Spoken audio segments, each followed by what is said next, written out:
Hello दोस्तों, डरावनी कहानियाँ चैनल में आपका स्वागत है। हमारी आज की कहानी, यह घटना बिहार के एक गांव की है। गांव के बीचों बीच एक पुराना कुआं था जिसे लोग भूत वाला कुआं कहते थे। इस कुआं में सालों पहले एक औरत की मौत हुई थी और उसके बाद वहां से कभी भी पानी नहीं निकाला गया। एक रात गांव की औरत कमला को बहुत प्यास लगी। घर में पानी खत्म था तो उसने सोचा, बस 2 कदम की दूरी पर कुआं है, वहां से पानी भर लाती हूँ। रात के करीब 1 बजा था। पूरा गांव सोया हुआ था और चारों तरफ सन्नाटा।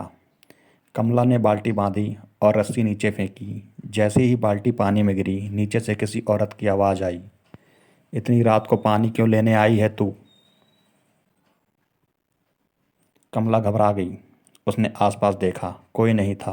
वो जल्दी से रस्सी खींचने लगी। अब रस्सी भारी हो चुकी थी, जैसे किसी ने नीचे से पकड़ ली हो। अचानक कुएं से हंसने की आवाज़ आई, धीमी लेकिन साफ। मैं भी प्यास से मरी थी, तू भी मरेगी। कमला की चीख पूरे गांव में गूंज उठी। लोग दौड़ कर पहुंचे तो कुएं के पास सिर्फ उसकी चप्पलें और बाल्टी पड़ी थी, लेकिन वो खुद गायब थी। सुबह जब सूरज निकला तो कुएं के पानी में उसकी परछाई तैर रही थी। और अब कोई भी गांव वाला उस कुएं के पास नहीं जाता, खासकर रात के 1 बजे के बाद।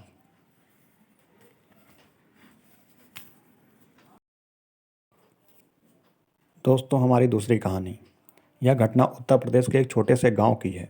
गांव के बाहर एक बहुत बड़ा खेत था जहां रात में कोई नहीं जाता था। कहते हैं वहां हर रात एक परछाई खड़ी रहती है, बिल्कुल सीधी, बिना हिले, बिना डुले, बिना बोले। एक बार गांव के किसान हरीश की भैंस भाग गई। रात के 12 बजे वो उसे ढूंढने निकला।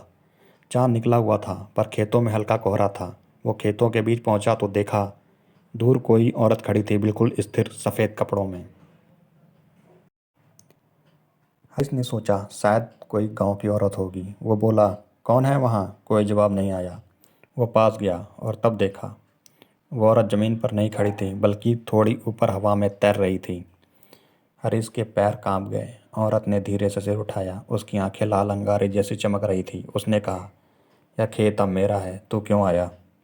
हरीश डर के मारे पीछे भागा, पर उसके पीछे वही पायल की आवाज़ आती रही, छन छन छन छन, छन छन छन छन, जैसे कोई उसके पीछे दौड़ रहा हो। सुबह गांव वाले जब खेत पहुंचे तो वहां की मिट्टी पर सिर्फ हरीश के गिरे हुए जूते मिले।